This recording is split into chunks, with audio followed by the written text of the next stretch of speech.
Fanambarana izay reto osolo tena ny loa olona maro anisa dia misaotra sy makasitraka ny vahoaka malagasy tsy akanavaka izahay lo olona maro anisa atao amin'ny antemeheran-doolona manolona ny zavatra ny ainany sikasainy atao eto amin'ny tany sy ny firenena dia tsy hainay ny ijery fotsiny ka manao izao fanambarana izao. Maneran-tany indrindra aty Afrika dia miteraka hady sy korotana matetika izany fifidanana izany. Isaorana Andriamanitra fa nizotra ampilaminana ny teto Madagasikara ny fahaenina amby 10 novambra 2023 lasa teo. Fotoana izay nahafahan'ny vahoaka malagasy nisafidy indray izay filoha hitondra ny tany sy ny fanjakana. Indrisa nefa misy tokon'olona minia apiditra ny firenena anatin'ny korotana sy krizy amin'ny endriny samihafa izay sy hitondra vokasoa ho an'ny firenena sy ny vahoaka mihisy. Ilaina ve ny mampasiaha fa ny demokrasia dia izay safidiny maro anisa. Ilaina ve ny ampahafantatra fa ny zo andeha hifidy dia malalaka ka izay mahazo ny vokatra besaka indrindra no akena fa mibata ny fandresena.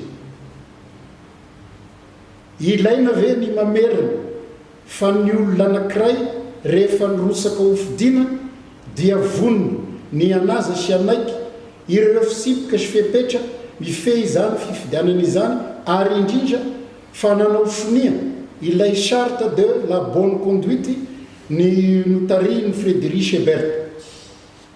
Indrisy fa niendrika asehon'ny mpanao politika ny malagasy tahaka azy ireo dia mampiseho sy fanazana izay nekena ka rariny raha nisafidy ny filaminana sy ny fandrosoany ny malagasy tena tia tanindrazana.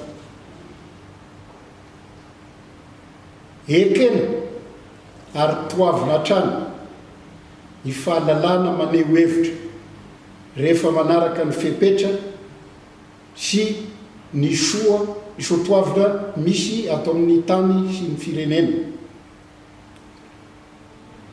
Fa meloiny ary sekena ny fanehoan-kevitra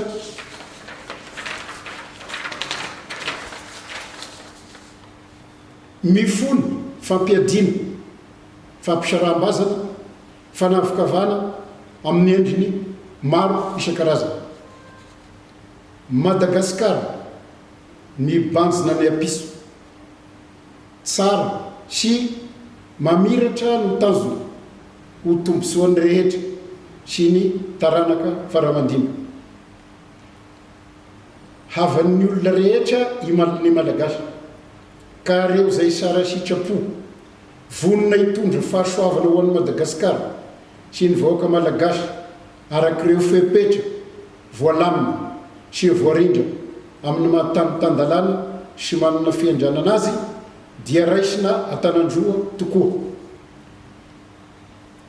Ny fiaraha-miasa amin'ny firenena namana avy any velany dia sy manozondrozona ny maha firenena mahaleo tena manana ny fiandrianany any Madagasikara. Ry vahoaka malagasy makasitraka anao an-trano izahay ary manainga asika ho tony hatrany manolona ireo fiantsina sy fitaomana anao handika ny lalàna velona sy ny tsy fanajana ny androm-panjakana isan'ambaratongana. Tia filaminana sy liam-pandrosoana isika ka aoka sy ho voasarika ny fanantenana feno fitaka izay ataon'ny olona sy makasitraka afa-sy sy mikasaka afa-sy ny tombosoa ny izy ireo hiany. Ny lafatra tsy misy fa na ireo mpianara-maso fifidianana vahiny na isika teto an-toerana dia samy nahita fa ny aina fa nizotra tao anatin'ny filaminana izany fifidianana izany. Nanaraka ihany koa ireo fisipoka sy fepetra fototra sy mahisarana eo amin'ny setra iraisam-pirenena mahakasika ny fikirakirana sy ny fizotry ny fifidianana amin'ny ankapobeny ny fifidianana nataosika ary azo alaina tahaka tsara ho an'ireo firenena maro aty Afrika izany. Naneo ny safidy ny vahoaka malagasy ka aoka hajaina izany fa sy hoe ezahana tsy asia lanjany amin'ny fanambarana mifono fanakorontanana maro samihafa anti-demokratika. Madagasikara mandroso ao anatin'ny filaminana ny tanjona koa toerina niendrika mifanohitra amin'izany rehetra izany na haviaiza natao teto amin'ny antemeran-doolona anio fa 3 Novambra 2024 soa 2024.